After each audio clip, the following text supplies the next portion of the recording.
उपसर्ग की उस बेला में मुनिराज की चेतना आत्मा से एकाकार हो गई। उनके अंतःकरण में प्रथम तीर्थंकर भगवान आदिनाथ का स्वरूप आलोकित हो गया। फलस्वरूप सम्यक दर्शन, ज्ञान से युक्त भक्ति काव्य गंगा की अविरल मंगलकारी धारा प्रस्फुटित हुई, जो आज भी जिन श्रावकों के लिए भगवान आदिनाथ का प्रमुख वंदन है।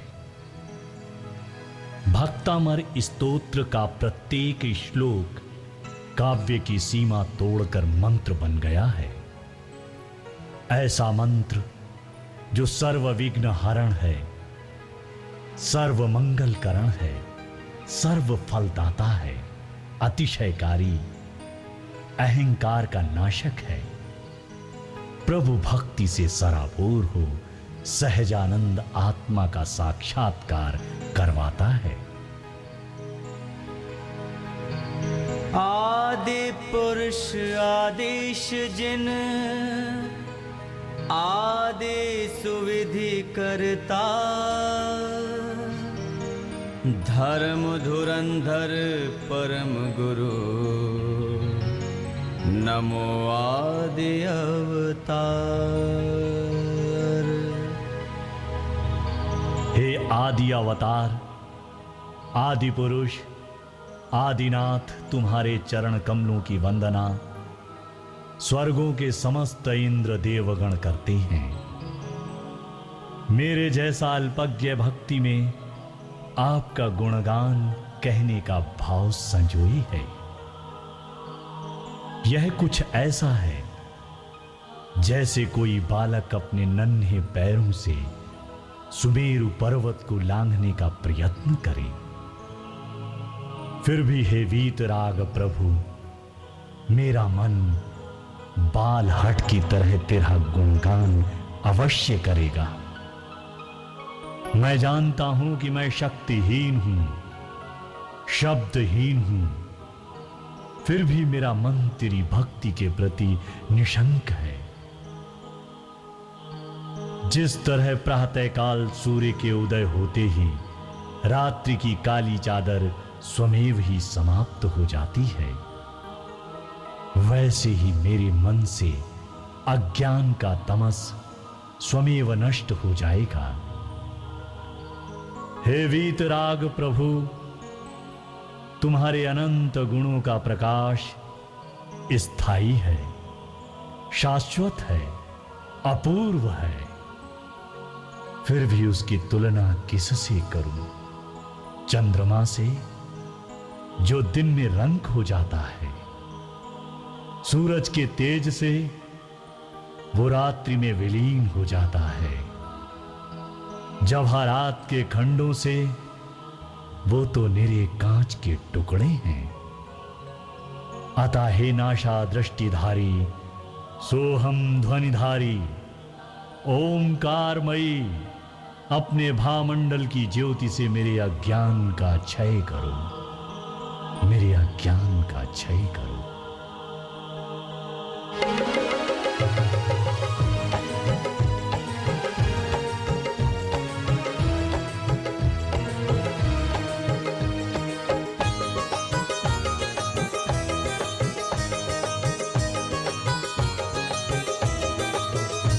सराग देव देख मैं, सराग देव देख मैं, भला विशेष मानिया, स्वरूप जाहि देख वीतराग तू पिछानिया। सराग देव देख मैं, भला विशेष मानिया, स्वरूप जाहि देख वीतराग तू पिछानिया। कछु न तो ही देख के जहाँ तू ही विषेखिया, मनोग चित्त चोर और भूल हूँ न पेखिया।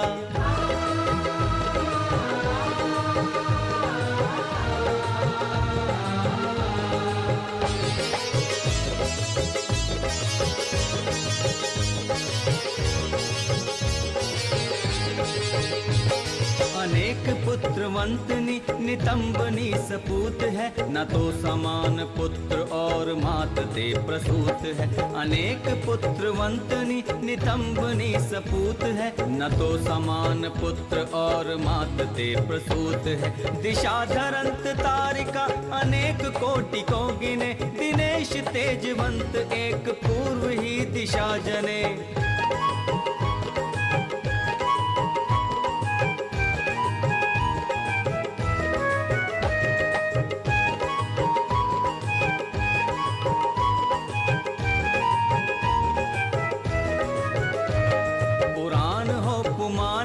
पुनीत पुण्यवान हो, कहे मुनीश अंधकार नाश को सुभान हो। पुराण हो पुमान हो, पुनीत पुण्यवान हो, कहे मुनीश अंधकार नाश को सुभान हो।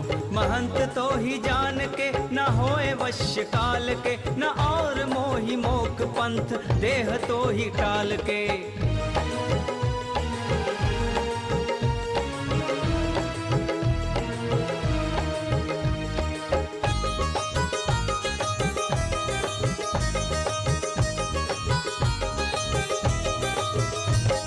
अनंत नित्य चित्त की अगम्य रम्य आदि हो, असंख्य सर्वव्यापी विष्णु ब्रह्म हो अनादि हो।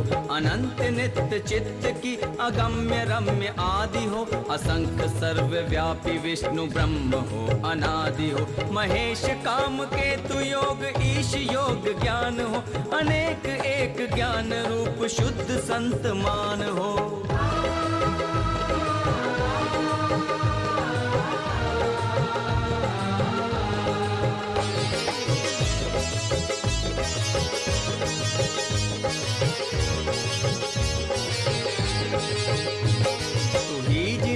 बुद्ध है सुबुद्धि के प्रमाण ते, तू ही जिनेश शंकरो जगत त्रय विधान ते। तू ही जिनेश बुद्ध है सुबुद्धि के प्रमाण ते, तू ही जिनेश शंकरो जगत त्रय विधान ते। तू ही विधात है सही सुमोख पंथ धारते, नरोत्तमो तू ही प्रसिद्ध अर्थ के विचारते।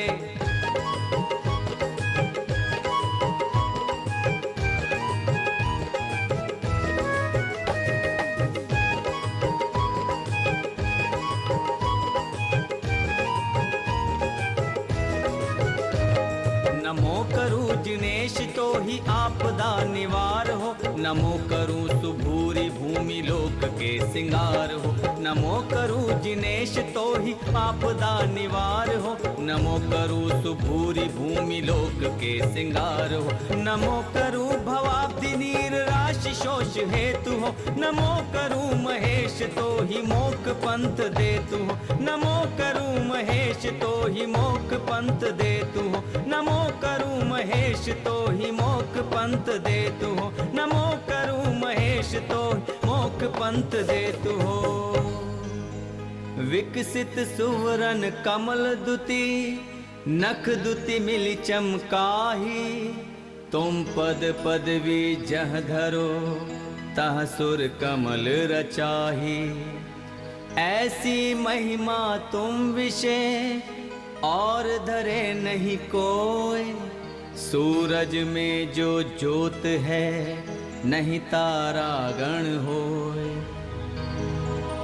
हे वीतराग प्रभु, आपके विराजमान दृश्य का वर्णन कैसे करूं। स्वयं देवी लक्ष्मी जहां रक्त वर्ण कमल रूप में परिवर्तित हो आसन बन गई हैं, आप उस पीठ पर अंतरिक्ष में विराजमान हैं। आपके चहुओर का सिंहासन अपूर्व मणियों से सुशोभित है, परंतु आपकी देह कांति की आभा के सम्मुख उन मणियों की कांति भी धूमिल हो गई है।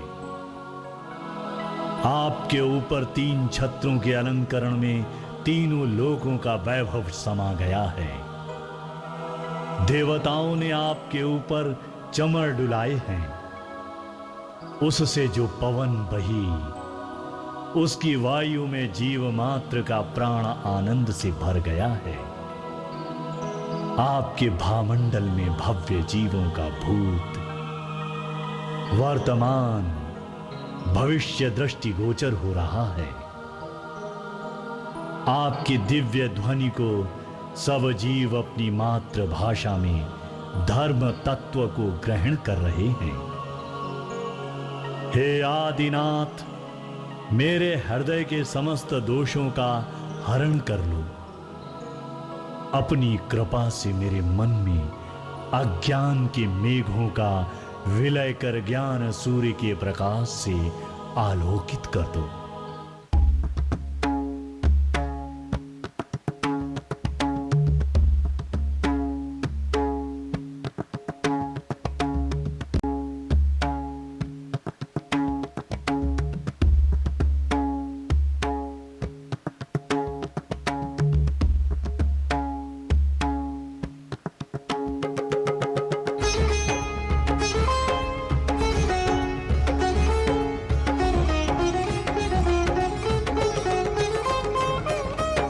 अवलिप्त कपोल मूल अलिपुल झनकारे, तिन सुन शब्द प्रचंड क्रोध उद्धत अधिधारे। काल वरन विकराल कालवत सन्मुख आवे, ऐरावत सो प्रबल सकल जन भय उपजावे। देख गयंत न भय करे तुम पद महिमाली, विपत्ति रहित संपत्ति सहित वर्ते भक्त अधीन।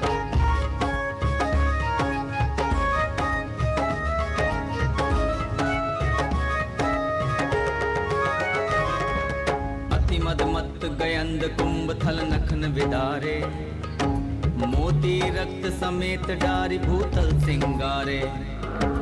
बाकी दाढ़ विशाल वदन में रसना लोलय, भीम भयानक रूप देख जन थर हर डोले। ऐसे मृगपति पग तले जो नर आयो हो, शरण गए तुम चरण की बाधा करे न सोए।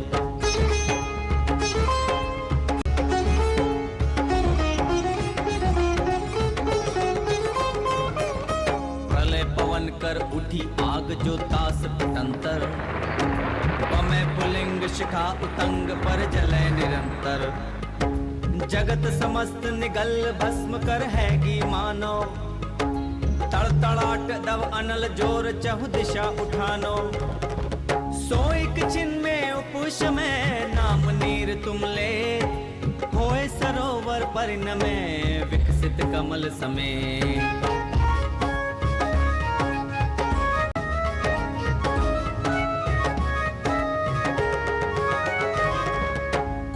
कंठ समान श्याम तन क्रोध जलंता, रक्त नयन फुंकार मार विष कण उगलंता।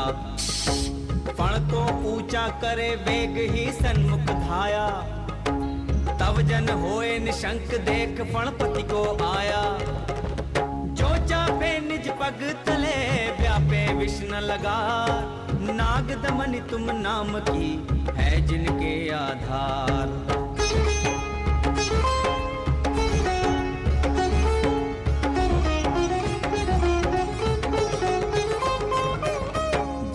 माही भयानक रव कर रहे तुरंगम, घन से गजगर जाहि मत मानो गिर जंगम। अति कोलाहल माही बात जह नाही सुनीजे, राजन को प्रचंड देख बल धीरज छीजे।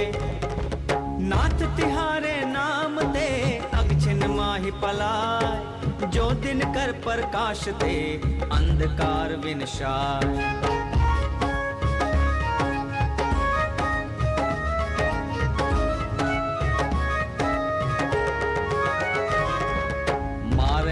गयंद कुंभ हथियार विदारे, उम गए रुधिर प्रवाह वेग जल संविस्तारे।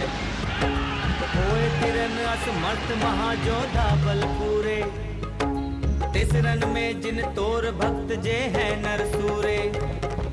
दुर्जय अरिकुल जीत के जय पावे निकलंक, तुम पद पंकज मन बसै ते नर सदा निशंक।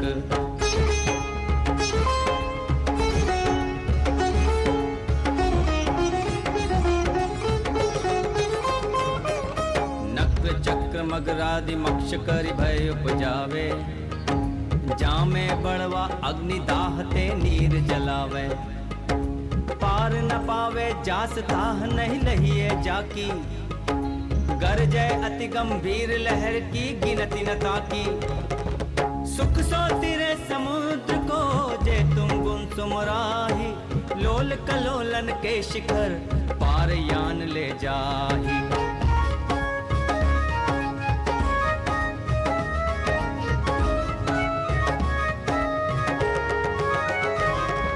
महाजलोदर रोग भार पीड़ित नर जे हैं, वात पित्त कफ कुष्ठ आदि जो रोग गहे हैं, सोचत रहे उदास नाही जीवन की आशा, अति घिनावनी देह धरे दुर्गंध निवासा, तुम पद पंकज धूल को जो लावे निज अंग, ते निरोग शरीर लही छिन में होए अनंग।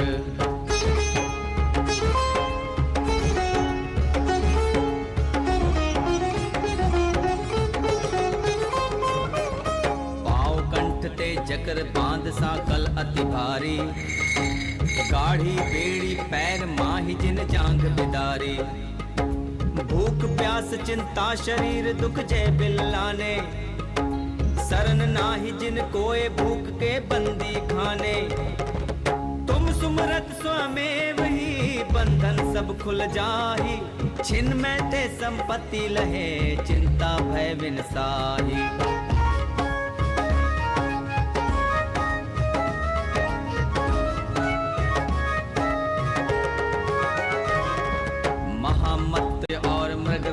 दवानल फणपति रण पर चंड नीर निधि रोग महाबल, बंधन ये भय 8 डरप कर मानो नाशे, तुम सुमरत छिन माही अभय था नक पर काशे, इस अपार संसार में शरण नहीं प्रभु को, याते तुम पद भक्त को भक्ति सहाई हो।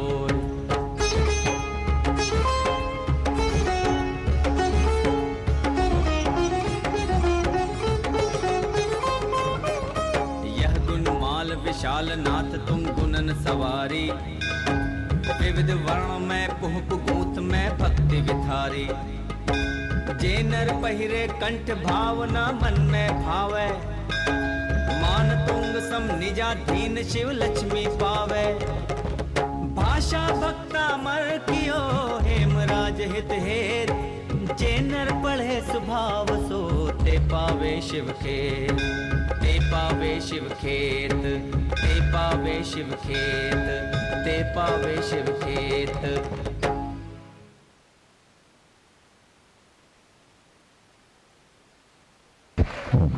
जय बोले कुंडलपुर के बड़े बाबा की।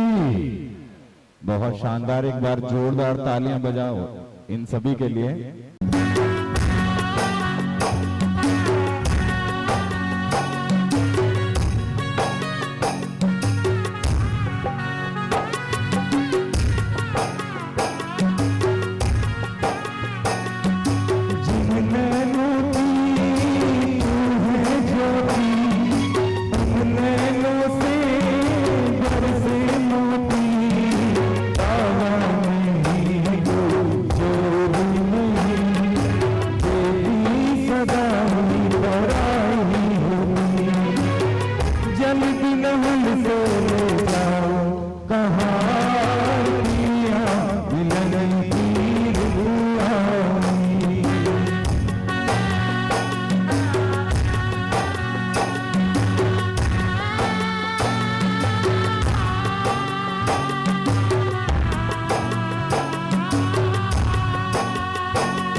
मैं आज तुम्हें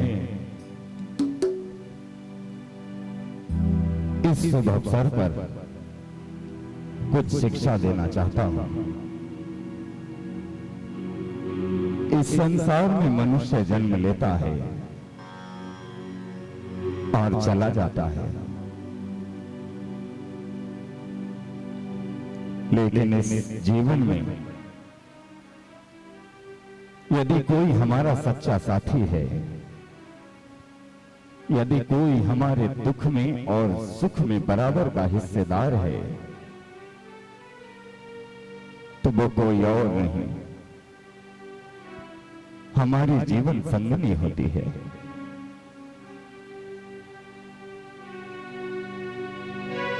आज राजकुमारी तुम्हारे जीवन से बंधी है, इसलिए मैं तुम्हें यह कहना चाहता हूं कि जीवन में कोई भी ऐसा कार्य कभी मत करना जिसके कारण तुम्हारी पत्नी की आंखों में आंसू आए। पिताश्री, मैं आपको वचन देता हूं कि जीवन में कोई भी ऐसा कार्य नहीं करूंगा जिस कार्य से मेरी पत्नी को कोई दुख हो, उसके मन में द्वेष उत्पन्न हो। मैं इस क्षण के बाद एक भी पल के लिए उसे कभी अकेला नहीं छोड़ूंगा। बेटे, एक बेटी का जीवन बड़ा ही सुख कहें या दुख कहें, जिस समय बेटी घर में जन्म लेती है, उसकी जन्म देने वाली मां ही उसे पराया कहती है। कहती है कि पराई है, पराए घर जाएगी। बेटी यह सोचती है कि विवाह के बाद उसे कोई अपना मिलेगा, लेकिन जिस घर में वह विवाह के बाद जाती है, उसी घर में उसकी सासू मां यह कहती है कि पराई है, जैसी है।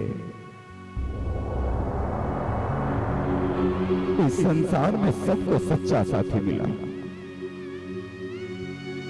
लेकिन बेटी जन्म से लेकर अंत समय तक अपने साथी को ढूंढती रही। लेकिन फिर भगवान ने पति के रूप में उन्हें एक सच्चा साथी दिया, पति के रूप में उन्हें एक मित्र दिया, ताकि वह उससे अपने सुख और दुख की बातें कर सके। क्या कभी तुम्हारे मन में विचार आया है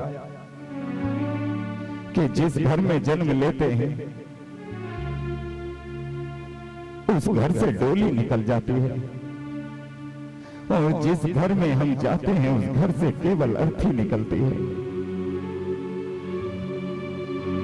यदि भाग्य की बात कहें, हम इन बेटियों को लक्ष्मी कहते हैं, लेकिन हमने ही पराई कहकर इन सभी बेटियों का मनोबल तोड़ा है। हम लोगों की बुद्धिहीनता ने ही इन बेटियों को डरा कर रखा है। पिताश्री, मैं तो सोच रही थी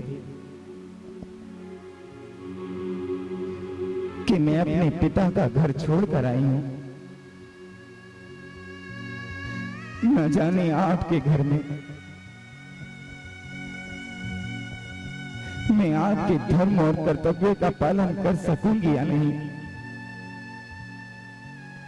लेकिन मैंने आप में अपने पिता की छवि को देखा है, अपने पिता की छवि को देखा है। बेटी, मेरी आंखों में देखो और मुझे वचन दो कि जिस प्रकार तुमने अपने पिता की मान मर्यादा को बरसों तक बनाए रखा, जिस प्रकार तुमने अपने कुल को बचा कर रखा, इसी प्रकार अपने पति के घर को भी बचा कर रखना, उसके मान सम्मान का ध्यान रखना। मुझे सबसे बड़ा उपहार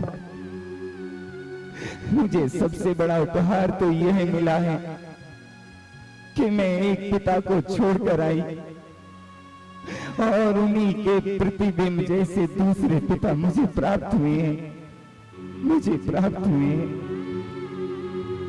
वाह बेटी, यही तो तुम्हारे संस्कार हैं।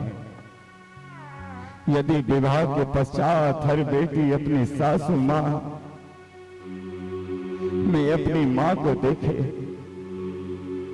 तो संसार के आधे, संसार के ना जाने कितने दुख दूर हो जाए।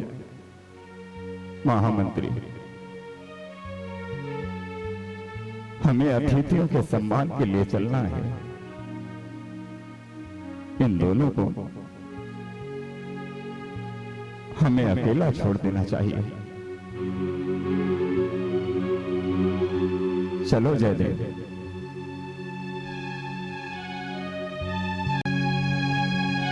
मनोरमा, तुम इस तरह अपने मन में दुख मत रखो। मैं तुम्हारा सच्चा साथी हूं। जीवन में चाहे कोई भी उतार चढ़ाव क्यों ना आए, मैं हमेशा तुम्हारे साथ रहूंगा। तुम्हारे सुख में दुख में मैं हमेशा तुम्हारे साथ रहूंगा। संसार में कोई भी क्षण, कोई भी पल ऐसा नहीं होगा जो तुम्हें मुझसे अलग कर सके। आंसू तुम्हारी आंख में गिरने से पहले उसे मेरी आंखों में आना होगा।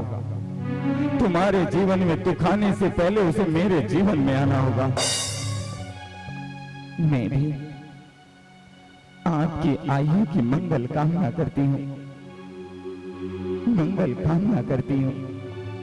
आओ, मैं तुम्हें ये राजमहल दिखाता हूँ। चिट्ठी आई है, चिट्ठी आई है।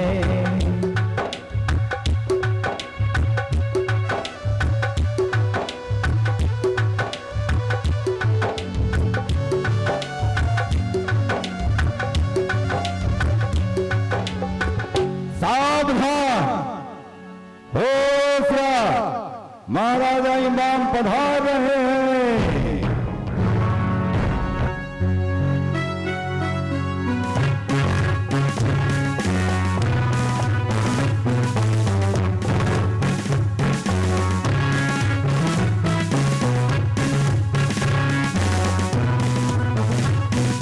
महाराज की जय हो।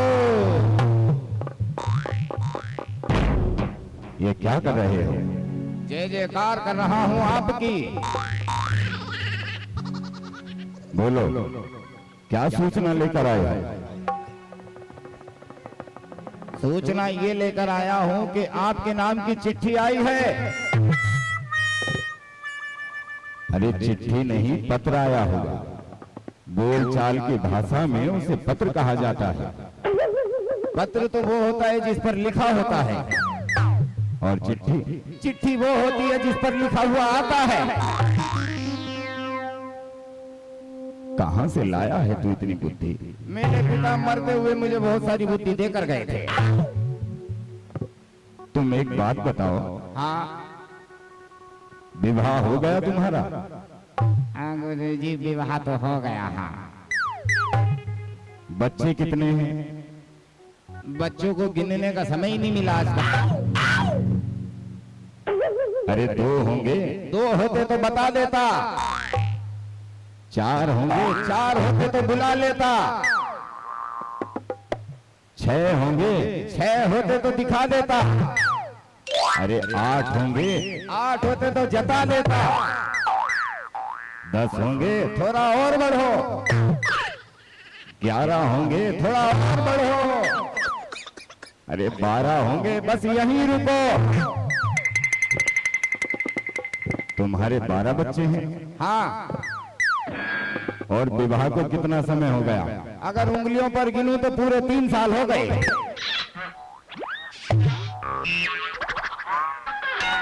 3 साल और 12 बच्चे, ये कैसे? क्यों सुना नहीं क्या आपने? भगवान जब देता है 76 फाड़ के देता।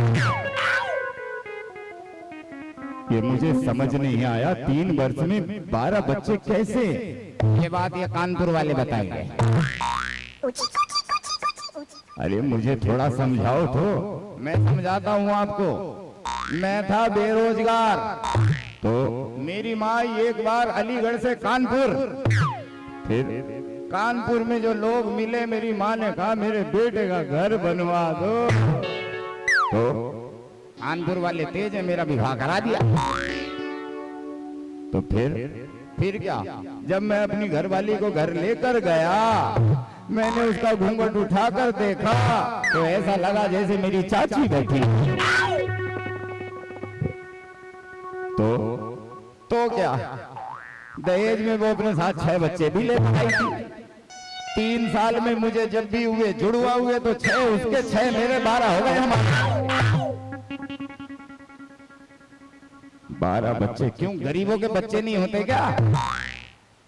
नहीं, मैं ये सोच रहा हूँ 12 बच्चों का भरण पोषण, उन्हें खिलाना पिलाना नहलाना कैसे करते हो? देखो, खिलाने पिलाने को तो आपके राज दरबार से काम चल जाता है, लेकिन मैं उन 12 बच्चों को नहलाता बड़े अच्छे तरीके से हूँ। वो कैसे? मैं बताता हूँ।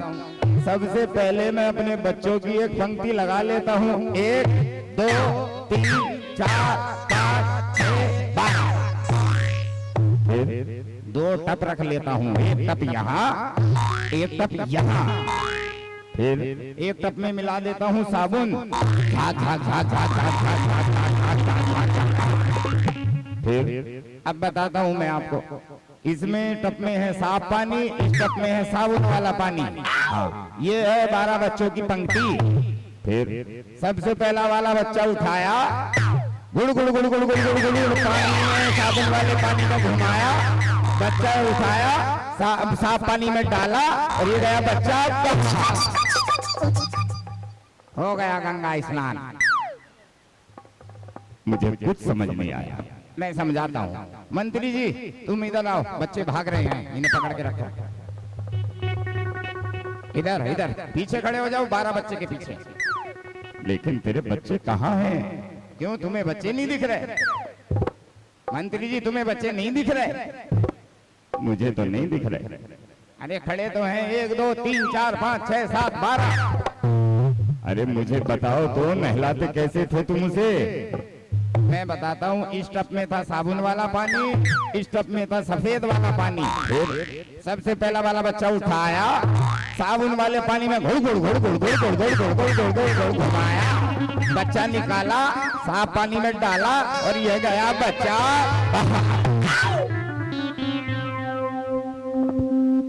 बड़े कलाकार हो। हाँ, तो इतने दुखी क्यों हो? कानपुर वालों को ढूंढ रहा हूँ। क्यों? घरवाली बदलनी है। लेकिन क्यों? अरे घरवाली की बात हुई थी, 6 जानवर जो साथ देते उनका क्या करूं? अरे चलो, ये दुख भी तुम्हारा निकल जाएगा, चिंता मत करो। तुम कुछ पत्र की बातें कर रहे थे। पत्र नहीं, चिट्ठी लेके आया हूँ आपके नाम की। क्या लिखा है उसमें? मैं बताता हूँ। इसमें लिखा है, काला अक्षर भैंस बराबर। पीछे देखो, पीछे। कहाँ? पीछे तो देखो। अरे कौन सा पीछे? मंत्री जी का पीछे के अपना पीछे? अरे इधर देखो, बताओ क्या लिखा है उसमें? महाराज, अगर पढ़ा हुआ होता तो ऐसे नौकर की नौकरी थोड़ी ना करता। आपकी पाती है, ये लो, स्वयं पढ़ो। महाराजा इमबाब, मेरा प्रणाम स्वीकार करें। मैं आपका मित्र। मेरे राज्य पर संकट आ रहा है और मुझे आपके पुत्र की न्याय नीति और रणनीति से अपनी सेना की तैयारियां करनी है। इसलिए कुछ रोज के लिए आपको अपने पुत्र को मेरे राज्य में भेजना होगा। आपकी अति कृपा होगी। महामंत्री, हमारे मित्र के राज्य पर एक संकट आ पड़ा है, इसलिए तुम इसी समय जाकर मेरे पुत्र को राज दरबार में लेकर आओ।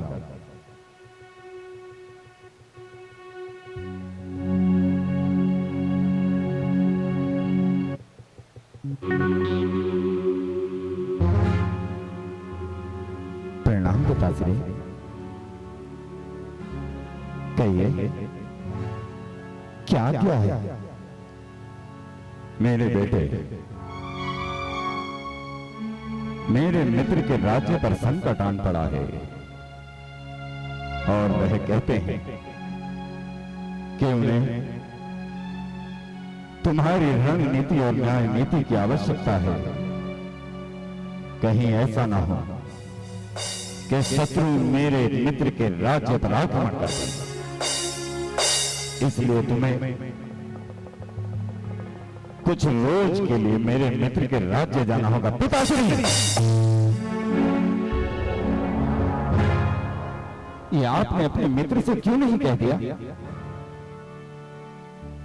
कि मेरा अभी तो विवाह हुआ है, मैंने अपनी पत्नी को मन भर के देखा भी नहीं है और मैं हाथों में तलवार लेकर उनकी न्याय नीति बनाता रहा। कह दीजिए अपने मित्र से कि आपके पुत्र ने अपनी पत्नी को यह वचन दिया है कि एक भी क्षण के लिए इसे कभी अकेला नहीं छोड़ूंगा मैं।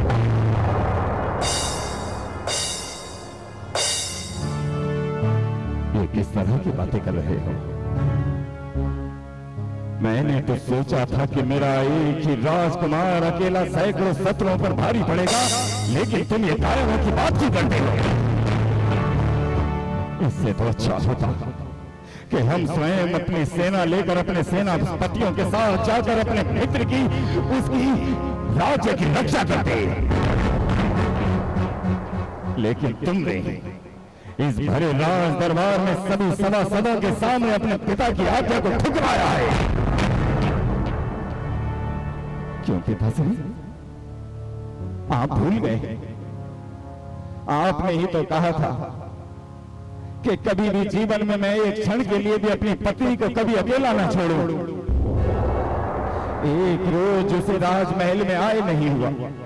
कौन है उसका इस राजमहल में जिससे वो अपने मन की बातें करेगी?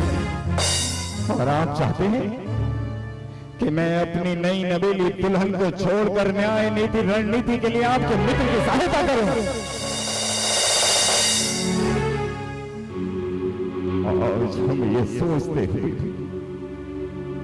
शर्म से माथा झुकता है कि हमने तुम्हारे जैसे कायर पुत्र को जन्म दिया है। जाओ, चुप कर बैठ जाओ राजमहल के किसी कोने में जाकर।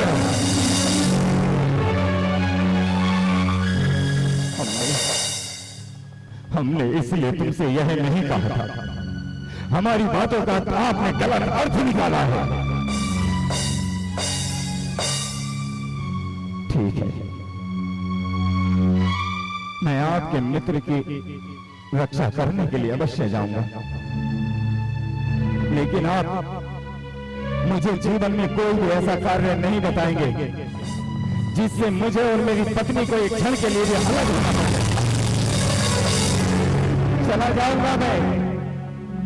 चला जाऊंगा मैं, लेकिन ये अंतिम बार होगा, ये अंतिम बार होगा, ये अंतिम बार होगा।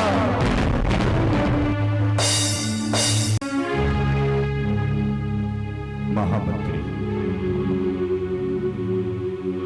हमारे पुत्र के जाने की सभी व्यवस्था की जाए। सुबह होते ही सभी अंगरक्षक और हमारे पुत्र को इस सभी समूह के साथ उस राज्य की ओर भेजा जाए, तैयारियां की जाए।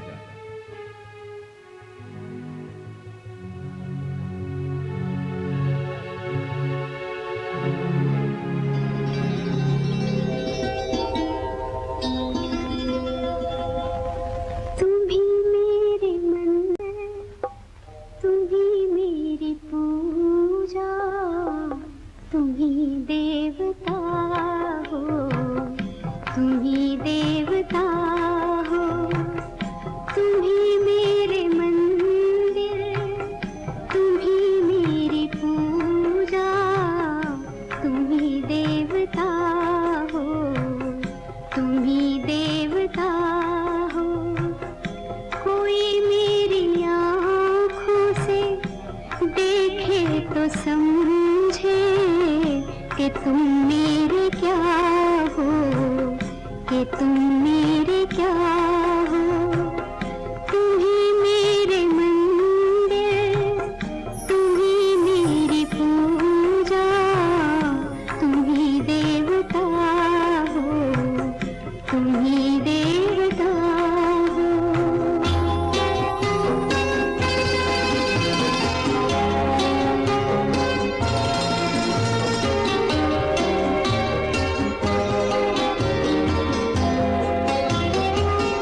जिधर देखती हूँ उधर तुम ही तुम हो, न जाने मगर किन ख्यालों में गुम हो।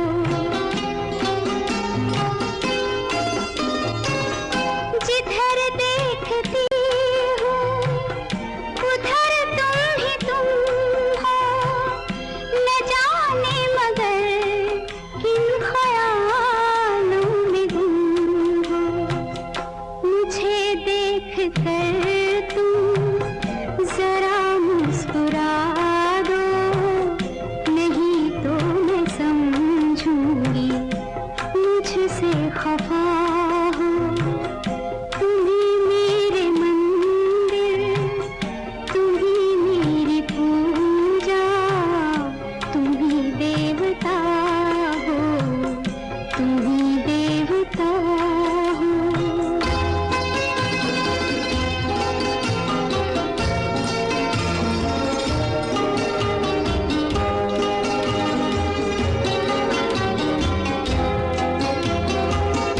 तुम ही मेरे माथे की बिंदिया की झिलमिल, तुम ही मेरे हाथों के गजरों की मंजिल। तुम ही मेरे माथे की बिंदिया की झिलमिल, तुम ही मेरे हाथों के गजरों की मंजिल। मैं हूँ एक छोटी सी माटी की गुड़िया, तुम ही प्राण मेरे, तुम ही आत्मा हो। तुम ही मेरे मंदिर, तुम ही मेरी पूजा, तुम ही देवता हो, तुम ही देवता हो।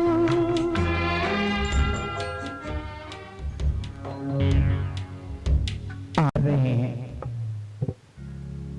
आज पिताश्री ने मुझे राज दरबार में बुलाया और उन्होंने आज्ञा दी है कि मैं 3 दिन के लिए उनके मित्र के राज्य में जाकर उनकी रक्षा के लिए तुमसे अलग हो जाऊं। तुम इतना संकोच क्यों करते हो? आपका धर्म है, आपका कर्तव्य है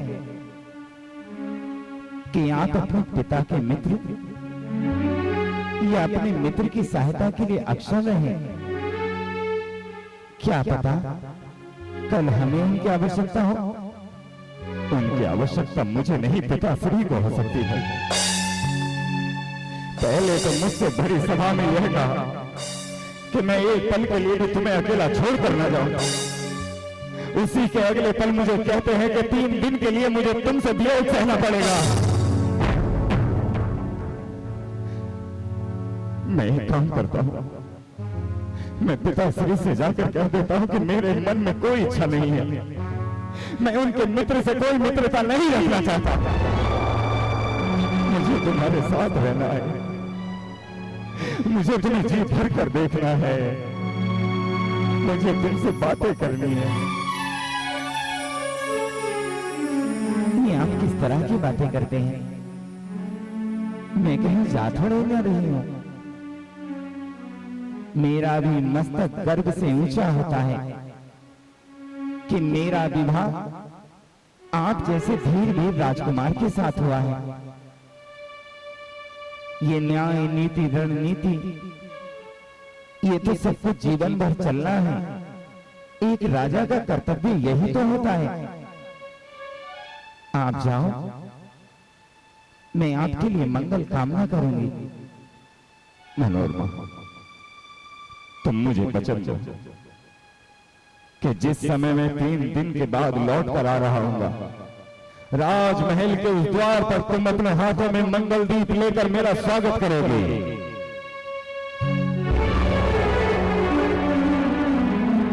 हाँ, राजमहल के इस द्वार पर मैं मंगल दीप लेकर आपका स्वागत करने के लिए तत्पर रहूंगी।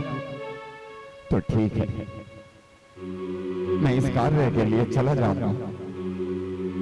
जाऊंगा मैं इस कार्य के लिए। लेकिन तुम्हें मेरे स्वागत सम्मान के लिए आना होगा।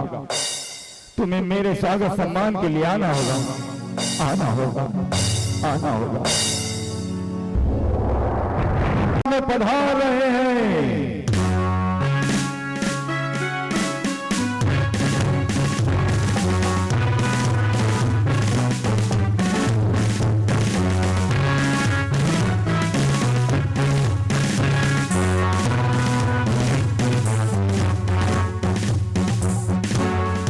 महामंत्री, बताइए हमारी न्याय नीति और न्याय व्यवस्था कैसी है? प्रजा में कोई दुखी तो नहीं है? बताओ हमें।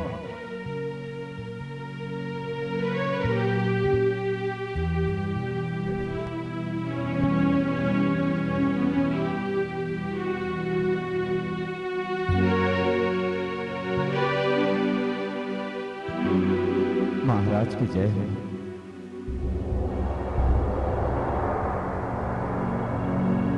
कौन हो तुम? आपने मुझे नहीं पहचाना? मैं महारानी मनोरमा का भाई हूं। क्या तुम मकरध्वज हो? हाँ मौसा जी, मैं। वाह वाह पुत्र वाह। तुम्हारे माता पिता कैसे हैं? बताओ मुझे, हमारे समधी कैसे हैं? मौसा जी, जब से बहन को दुल्हन बनाकर आपके घर भेजा है, तब से पिताजी का रो रो कर बुरा हाल होता है। मेरी माँ फूट फूट कर रोती है। वह कहती है कि वह एक बार अपनी बेटी के गले लगकर जी भर कर रोना चाहती है। इसलिए हमारे वंश की परंपरा है कि विवाह के 2 दिन बाद भाई अपनी बहन को लेने के लिए आता है। मेरे पिता और मेरी मां का करुण हृदय अपनी बेटी को पुकार रहा है। लेकिन बेटे, वज्रबाहु यहां नहीं है। मेरा पुत्र कुछ रोज के लिए पड़ोसी राज्य में गए हुए हैं। मैं उनके बिना आज्ञा के मनोरमा को जाने का अधिकारी नहीं हूं। तो क्या मौसा जी, इतना ही अधिकार है हमारा अपनी बहन पर? क्या विवाह के बाद एक बहन का अपने भाई पर यही अधिकार रह जाता है? मेरे माता पिता वहां पर फूक फूक कर रो रहे हैं और आप कहते हैं कि आप मेरी बहन को जाने तक की आज्ञा नहीं दे सकते। क्या विवाह के बाद एक बेटी का अपने माँ बाप के लिए कुछ धर्मीय कर्तव्य नहीं रह जाता?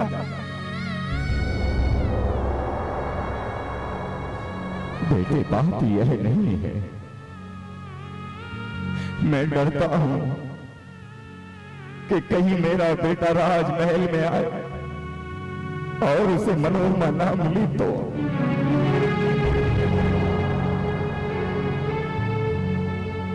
जब से मनोरमा इस घर में आई है तब से ये महल हमें महल लगता है।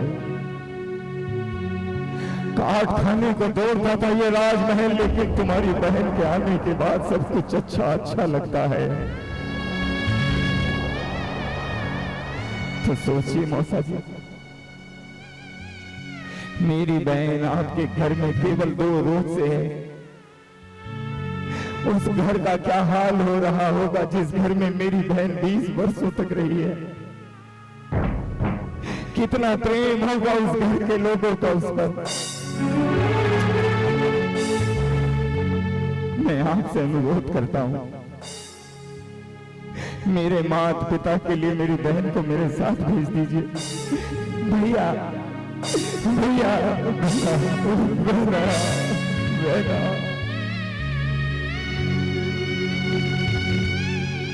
भैया, माँ कैसी है? पिताश्री कैसे हैं भैया? जब से तुम आई हो महल के किसी कोने में खड़े होकर रोते रहते हैं, क्योंकि बहना एक पिता अपनी बेटी की डोली निकलते हुए कभी नहीं रोता, तो उसके सामने मजबूत बनने की इच्छा रखता है। लेकिन जब बेटी की डोली घर से दूर जाती है तो वह पिता घर के किसी कोने में खड़ा होकर फूट फूट कर रोता है, फूट फूट कर रोता है। इस संसार में एक पिता से अधिक बेटी को कोई स्नेह नहीं कर सकता।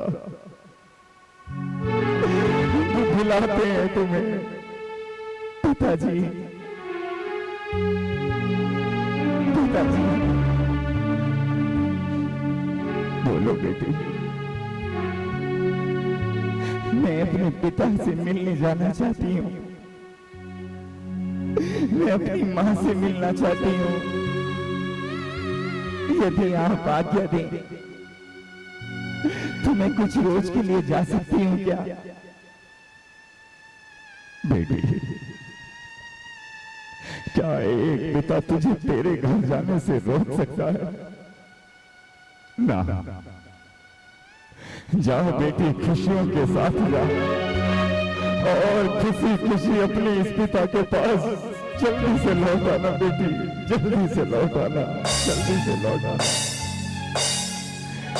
चलो महामंत्री, इन दोनों को जाने की तैयारियां करते।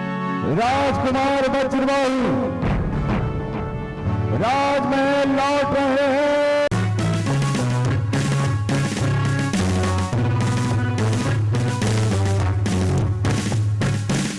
वज्रबाहु,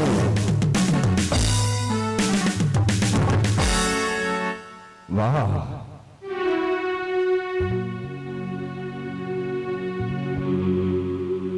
वाह मेरे पुत्र, वाह। बोलो, तुम्हारी यह यात्रा कैसी रही? आपने जैसा कहा था, मैंने आपका मित्र का सहयोग उसी प्रकार से दिया है। अति उत्तम। जयदेव। हाँ, सुना कि मेरे स्वागत सम्मान के लिए मेरी पत्नी मनोरमा क्यों नहीं आई? अभी जाके पूछता हूँ। रानी को तुमने देखा है क्या? मैं क्यों देखूं? तो कौन देखेगा? अरे तुम्हारी पत्नी तुम्हारे घर होगी, ठीक होगी। हाँ, वो तो घर होगी। मैं तुमसे क्यों पूछ रहा? राजकुमार, उन्होंने नहीं देखा। क्या उन्होंने मनोरमा को नहीं देखा? अरे मनोरमा नहीं, उन्होंने मेरी पत्नी को नहीं देखा। लेकिन मैं तो अपनी पत्नी की बात कर रहा हूँ ना। लेकिन मैं तो अपनी की कर रहा हूँ ना। तुम उनसे ये पूछो कि मैं मनोरमा के लिए पूछ रहा हूँ, वो कहाँ है? अच्छा, ऐसा पूछना है, ठीक है। महाराज की जय हो। बोलो, कहाँ है? कौन?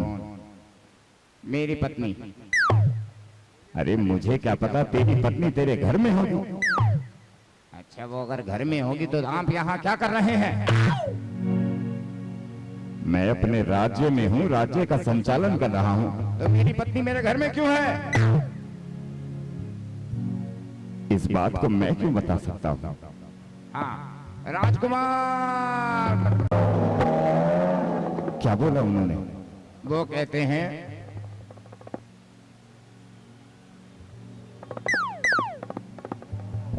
वो तो कहते हैं कि वो अपने घर है। कौन अपने घर है? मेरी पत्नी। मुझे जाना होगा।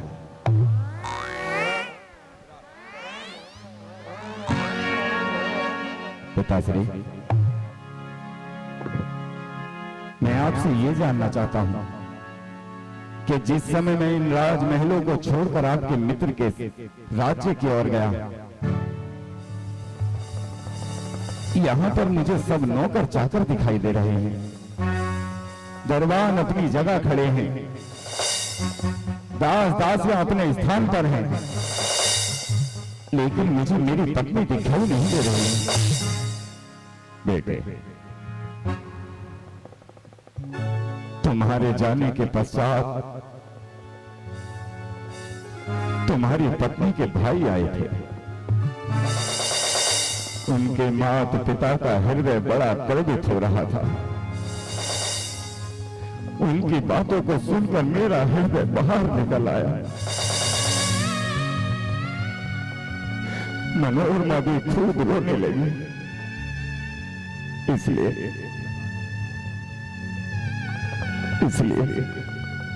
मैंने उसे जाने की आज्ञा दे दी और वह अपने भाई के साथ अपने घर चली गई। पिताश्री, आप होते कौन हो मेरी पत्नी को आज्ञा देने वाले? आपको यह अधिकार किसने दिया कि उसे आने जाने की आज्ञा आप देंगे? मैंने उससे कहा था कि मैं उसे एक क्षण के लिए भी अलग नहीं छोड़कर जाऊंगा, लेकिन तुम्हारे उस पत्र ने उसे मुझसे 3 दिन के लिए दूर रखा।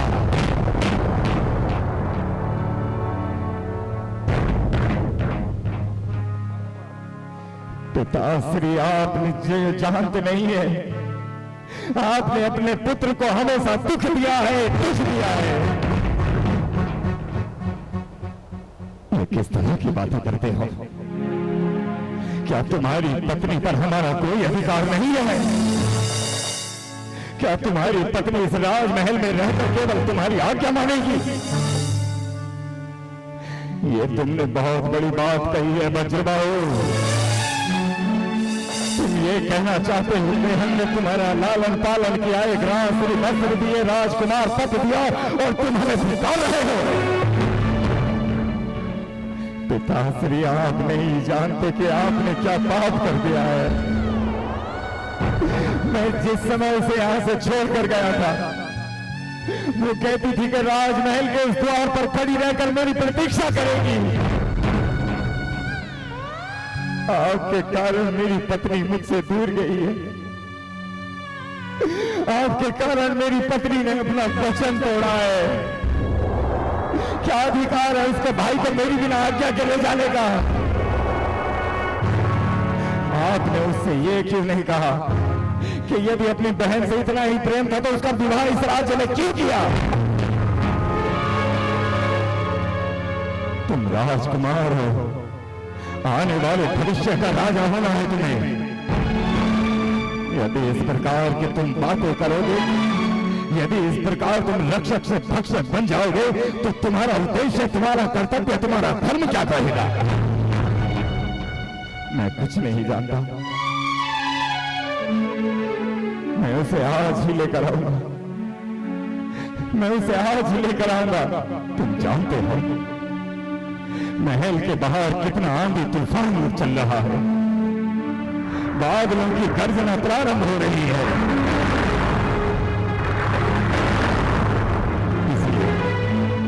तुम प्रातः काल जाकर अपनी पत्नी को अपने साथ ले आना। नहीं, मैं आज रात्रि नहीं जाऊंगा, मैं इसी समय जाऊंगा, मैं उसे लेकर आऊंगा।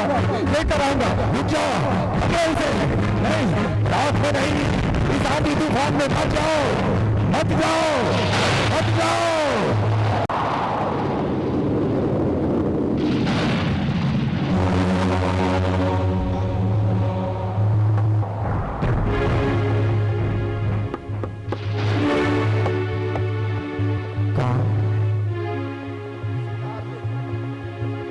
इतनी रातों में कौन हो सकता है?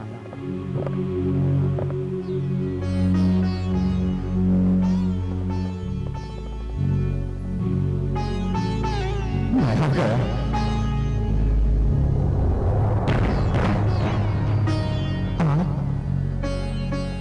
और इतनी रातों में तुम मुझे छोड़कर चली आई।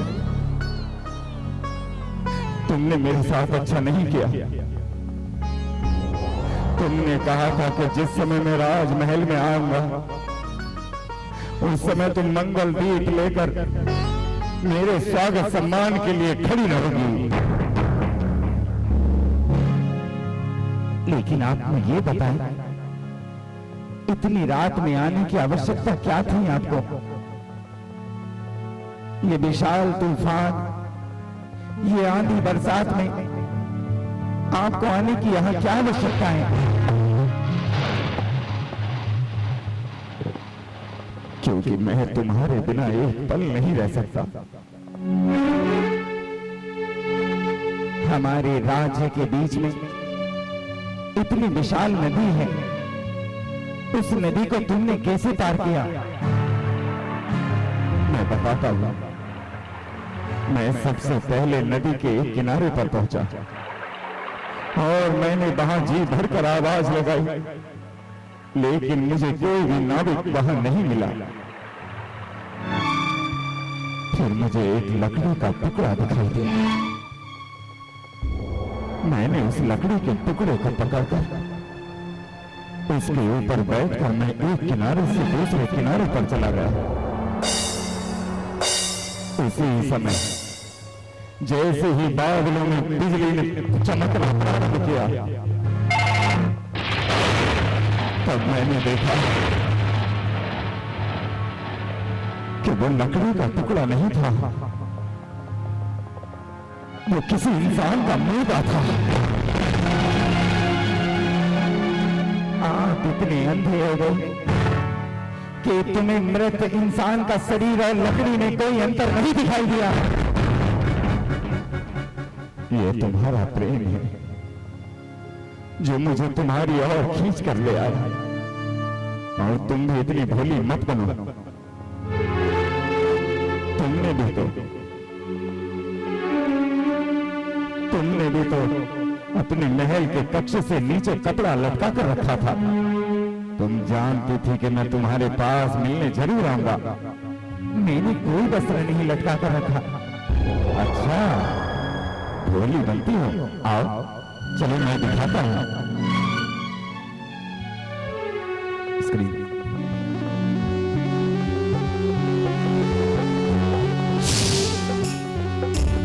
ये तो सर्प है।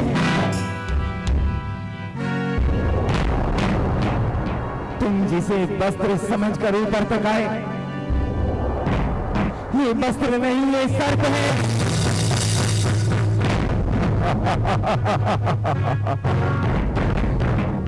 देख रही हूं मेरे प्रेम को, कि तुम्हारे प्रेम में ये विशाला सर्प भी मुझे वस्त्र लग रहा है। इंसान का आधा जला हुआ शरीर भी मुझे लकड़ी का टुकड़ा लग रहा है। और तुम मेरे बिना आज्ञा के मुझे छोड़कर चली आई।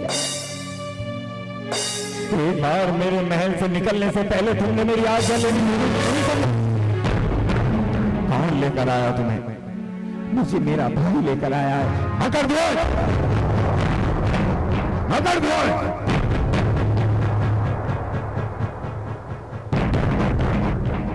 जीजा से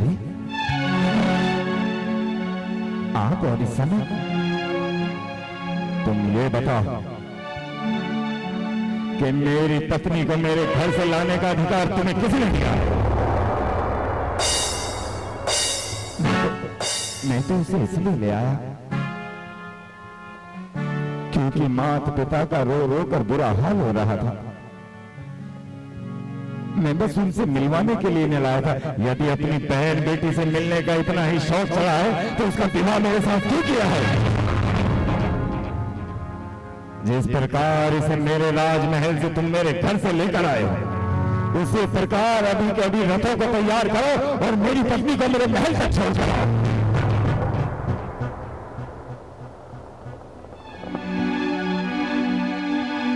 भैया, तुम कुछ मत बोलना। मुझे उनके साथ जीवन भर रहना है। उनकी आज्ञा का पालन करो। उनसे तुम कुछ मत बोलना। जीजा श्री, मुझसे अपराध हुआ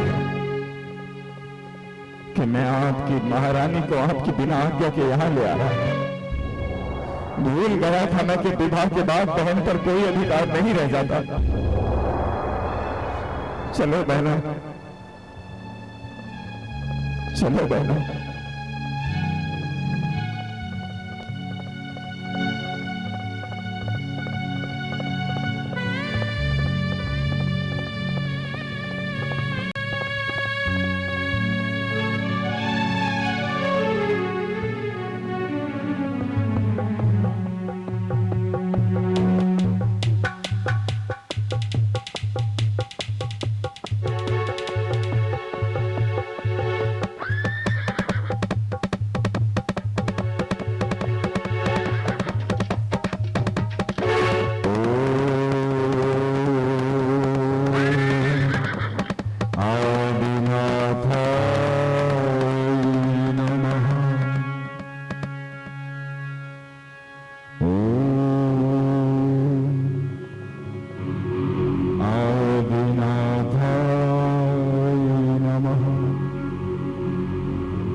आपने अपना रथ क्यों रोक दिया?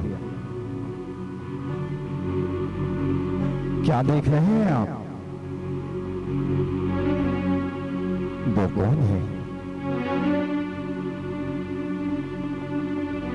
जो इतनी आंधी तूफान में वे अपने ध्यान में लीन बैठे हैं?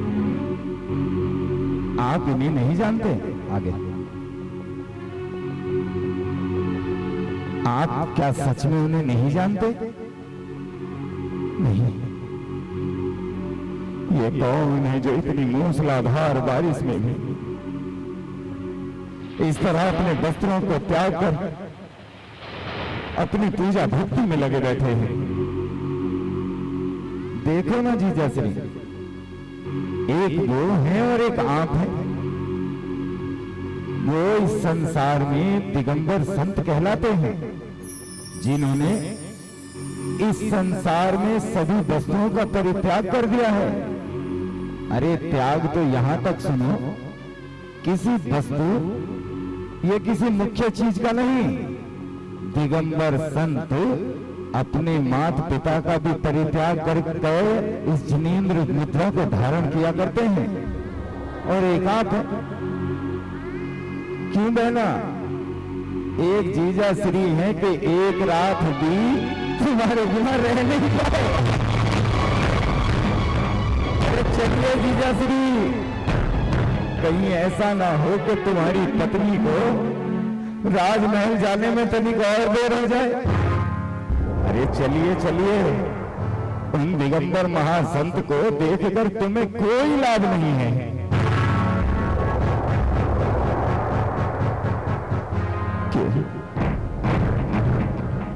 इनके शरीर को इतनी पीड़ा हो रही है, इनके शरीर को ये आंधी बरसात इतना कष्ट दे रही है, इनके घर वाले आकर इन्हें ले क्यों नहीं जाते? अरे अगर उन्हें घर ही नहीं ले जाना तो कम से कम उन्हें वस्त्र पहनाकर इस ओला दृष्टि से बचा तो सकते हैं। सुनिए, हे महामुनि सुनिए, क्या आपको कोई सहायता चाहिए? वो तुम्हारी बात पर बिल्कुल ध्यान तक नहीं देंगे। तुम तो उन्हें कोई वस्तु का लोभ देना चाहते हो। दिगंबर संत तो वह महातपस्वी होते हैं जिनके सामने यदि हीरे मोती सोने चांदी का भी भंडार रखा जाए तो भी उसमें ठोकर मारकर अपने मोक्ष मार्ग की ओर निकल जाते हैं। और बैठिए अपने अश्रु पर। आप उन्हें क्यों देख रहे हैं? कहीं ऐसा तो नहीं? क्यों जीजा श्री? कहीं ऐसा तो नहीं तुम भी उनके जैसे ही बनना चाहते हो?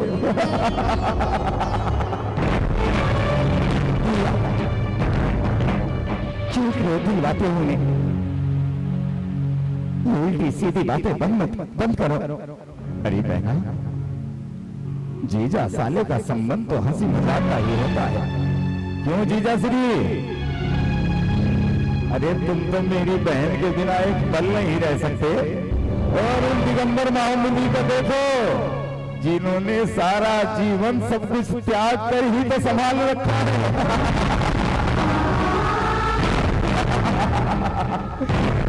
देखो बहना, एक तरफ जीजा जी जैसे है जो मैं अपनी पत्नी को एक क्षण के लिए नहीं छोड़ सकता, और एक उन्हें देखो, एक महामुनि को देखो जो सब कुछ त्याग कर सब कुछ छोड़कर बैठे हैं।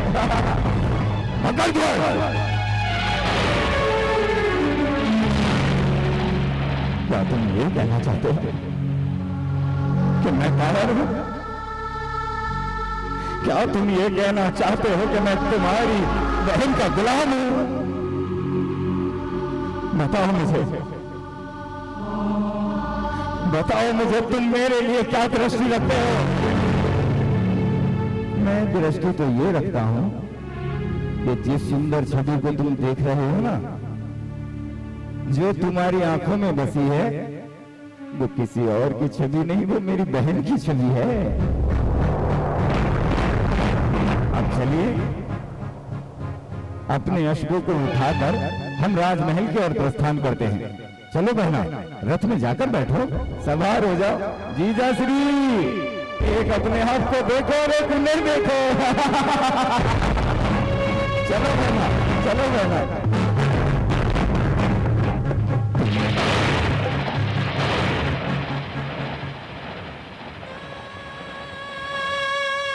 तुमने मुझे कायर समझा, मेरे प्रेम का उपहास किया तुमने। इन दिगंबर मुनि को दिखाकर मुझे हंसाया, मेरा हास्य किया। तुमने अपनी बहन के प्रेम को गलत शब्दों से जांचा है, तुम्हारे शब्द उचित नहीं थे। बताओ मुझे, यदि मैं भी दिगंबर दीक्षा धारण कर कर दिगंबर साधु हो गया तो तुम क्या करोगे? कहना आसान और करना बड़ा मुश्किल है। एक रात्रि तो छोड़ो, एक क्षण के लिए तुम मेरी बहन के लिए व्याकुल हो उठे और तुम दिगंबर साधु बनोगे? भैया, तुम मेरे घर में आग लगाने के लिए लगे हो। अरे बहना, कुछ नहीं होगा। मैं जानता हूं जीजा श्री बस वही है कि चंद हवा मारो और ये हवा में उड़ने लग जाते हैं। इनके सामने सर झुकाए खड़े रहो तो ये स्वयं को बस हा बस मैं ही हूं। तूने उत्तर नहीं दिया मकरध्वज। यदि मैं दिगंबर वेश धारण कर लिया तो तुम क्या करोगे? सुनो जीजा श्री, यदि तुम दिगंबर साधु हो गए तो जिस समय तुम दिगंबर दीक्षा लोगे उसी समय तुमसे दिगंबर दीक्षा लेकर तुम्हारा शिष्य सखा बन जाऊंगा। राजमहल चले। हे महामुनि, आप साक्षी हो, मैं इसी समय दशों दिशाओं को साक्षी मानकर आजीवन अपनी पत्नी का परित्याग करता हूं।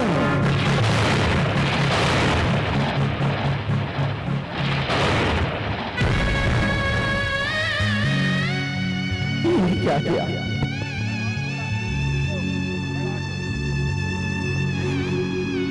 आपने इसकी बातों में आकर मेरा परित्याग कर दिया।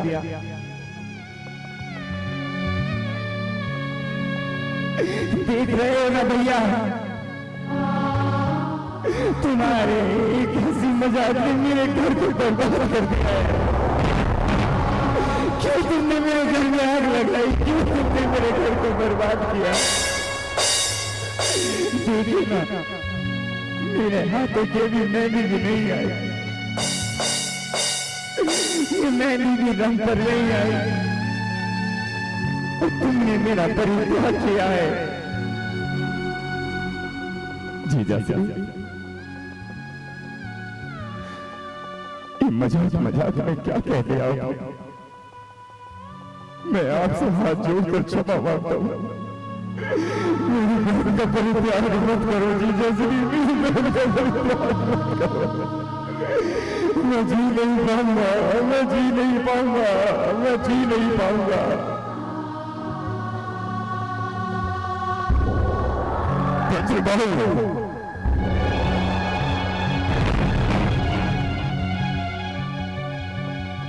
तुम लौट कर क्यों नहीं आया? मैं तुम्हारी प्रतीक्षा में महल में मुझसे रहा नहीं गया, मैं इसलिए चला आया। चलो राजमहल चलो। मनोरमा, तुम्हारी आंखों में आंसू, मेरा जीवन बर्बाद हो गया, मेरा जीवन बर्बाद हो गया। ये क्या कह रही हो? हाँ, क्योंकि मेरे पति ने आजीवन मेरा परित्याग कर दिया, मेरा परित्याग कर दिया।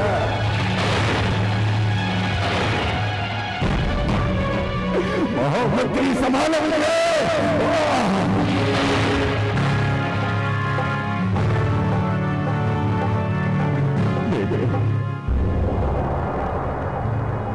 ये क्या किया तूने? तुम तो कहते थे कि एक क्षण के लिए भी अपनी पत्नी से अलग नहीं रहेगा। तुम तो कहते थे कि जीवन में अपनी पत्नी को कभी अकेला नहीं छोड़ोगे। अब ऐसा क्या हुआ जो तुम मेरी बेटी का परित्याग कर रहे हो? बेटे बताना। मौसा जी, सारा दोष मेरा है। मैंने जीजा श्री से थोड़ा हास्य किया और जीजा श्री ने मेरी बहन का परित्याग कर दिया। जीजा श्री, मुझे क्षमा कर दो, मुझे क्षमा कर दो, मुझे क्षमा कर दो।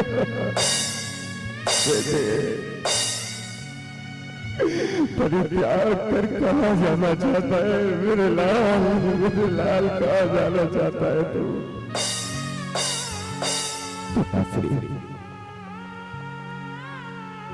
ऊंचे पर्वत पर बैठे हुए दिगंबर संत दिखाई देते हैं।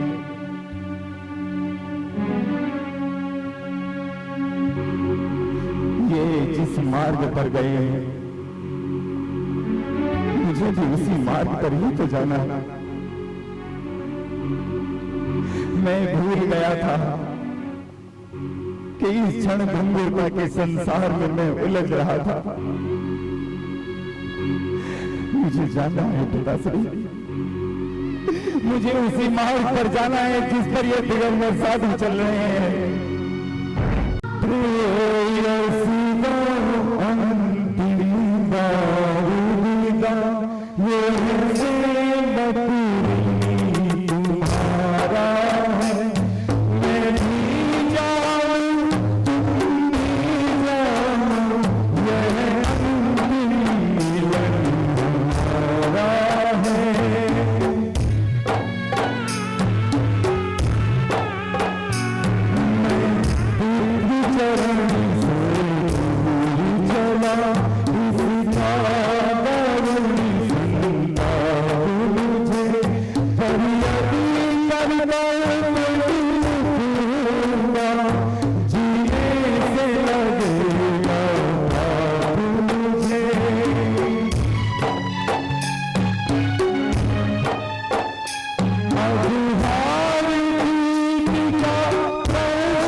पति चलने की नहीं जगर से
हमें छोड़कर इस तरह से नहीं जाना चाहिए,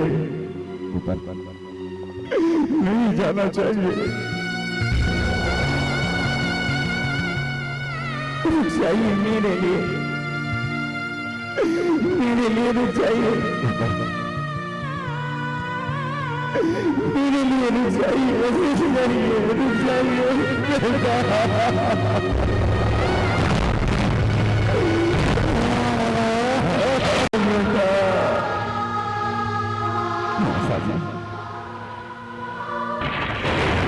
ये सारा दोष मेरा है। मुझे ये नहीं पता था कि मेरा एक छोटा सा मजाक मेरी बहन का घर बर्बाद कर देगा। मुझे भी आज्ञा दीजिए। कौन सी आज्ञा? मैंने भी जीजा श्री से कहा था कि यदि वो दिगंबर दीक्षा लेके तो मैं भी दिगंबर दीक्षा लेकर उनका शिष्य सदा बनता।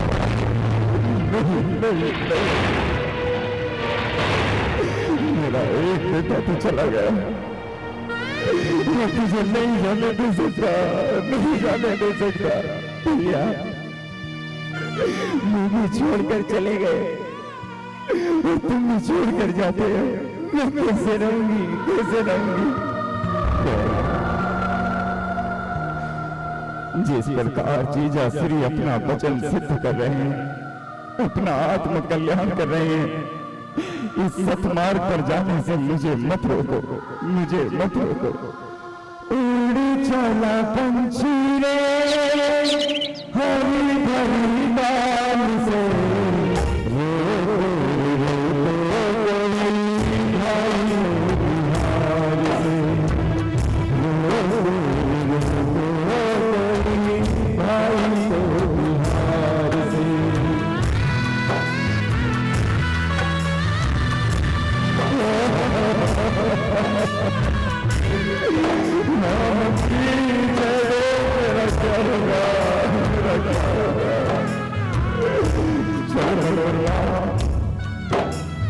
महल की ओर चलो।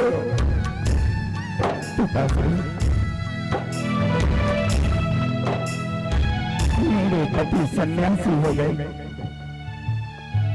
दिगंबर साधु हो गए, मेरे भाई दिगंबर दीक्षा लेने जा रहा है, तो मेरा अभी संसार में क्या काम? मैं भी आर्य का दीक्षा लेकर अपना आत्म कल्याण करूंगी, आत्म कल्याण करूंगी। ये क्या? महामंत्री मेरे तीन संतानें सन्यासी हो गई।